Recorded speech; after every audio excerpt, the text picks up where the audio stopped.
Horrible histories.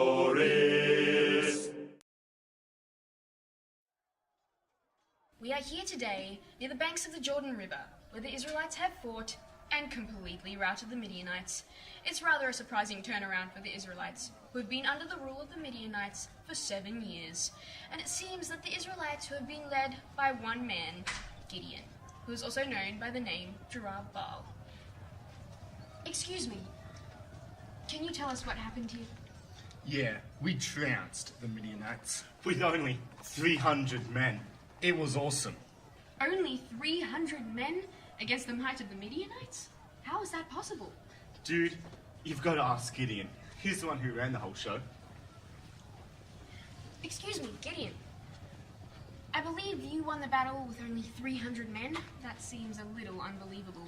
Yeah, look, I had trouble believing it as well, but the Lord had done some amazing things, so I was quite ready to follow his lead.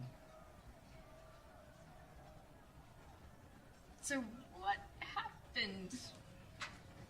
Well, I had an army of over 30,000 men, and the Lord said to me, he went, Gideon, you've got too many men. And so he said, with too many men, they'll all believe that they won the battle in their own strength, not of the Lord. They'd boast against him. So I said to my men, all of you that are scared, leave. Did any of your men leave? Yeah, about 22,000 men left, leaving me with only 10,000. 10,000? Still, that's more than 300. Yeah, look, sorry, do you mind? I gotta go and check on some shoulders. Hey, Phil, can you come and talk to this reporter, please? Thank you for speaking to us. So Gideon was saying that he was left with 10,000 men. What happened to bring it down to 300? Yeah, that was weird. Gideon told us to go down to the river to get a drink, and I noticed that he was watching us as we drank. So I had a look too, and you know, people are funny. Some of us were drinking straight from the river on our hands and knees, like this, like that. And some of us were scooping the water up from the river with our hands and lapping it like dogs, like this, like that, like a dog. Anyway, and then Gideon told all the people who drank straight from the river like this to go home, and that was most of them. So leaving only 300 of you. Right, and he told us that the Lord said he would save us from the Midianites, just with those who remained. So then what happened?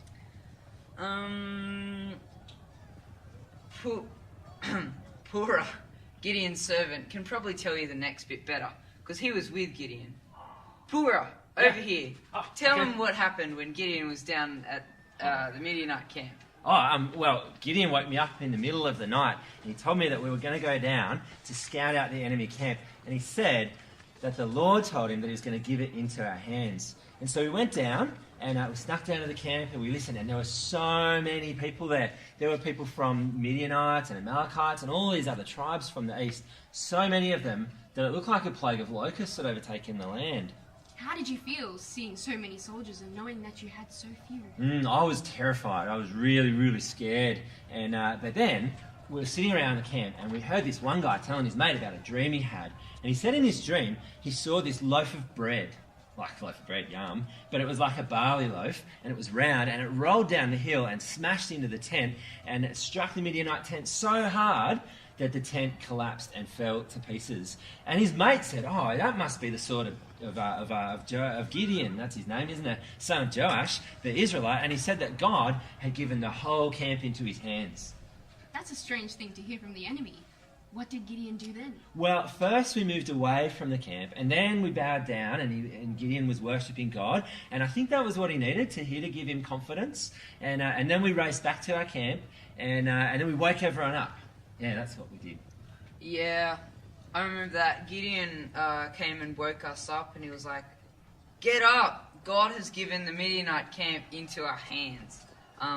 So we got up, and then he split us into groups and gave us trumpets and clay jars and torches in them, so in the jars. Yeah. It was pretty weird. Yeah. Clay jars And trumpets. What were you supposed to do with them? I would have thought arrows and spears would have been more appropriate. He told us to watch him and to follow his lead, to do exactly as he did. He said that when his closest troop started blowing their trumpets, that we had to start blowing ours and shouting for the Lord and for Gideon. So that's what we did. Just after they changed the guard, we blew our trumpets and we like smashed our jars. It was really loud. Yeah. Really loud. Yeah. Then we lifted our torches and yelled, "A sword for the Lord and for Gideon!" Yeah, we just stood there and kept yelling and waving our torches in the air and blowing our trumpets. Okay, doesn't sound like much of a battle so far. Wait, hold on. When they all heard the noise, the Midianites all got up and ran away. They were crying like babies. Yeah, it's pretty good. And then they started fighting each other as they ran.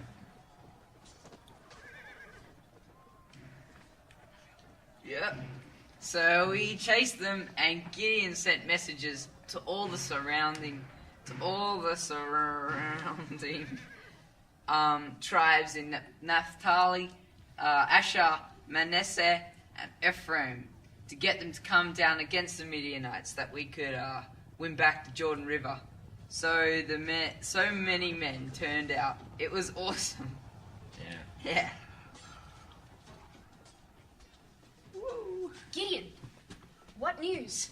I've captured the waters. I've captured all of the Jordan borders as far as Beth Barah, and the two leaders, Oreb and Zeb. Maybe we could get an interview with them? Yeah, no, unless they're talking severed heads. Ew. Horrible history.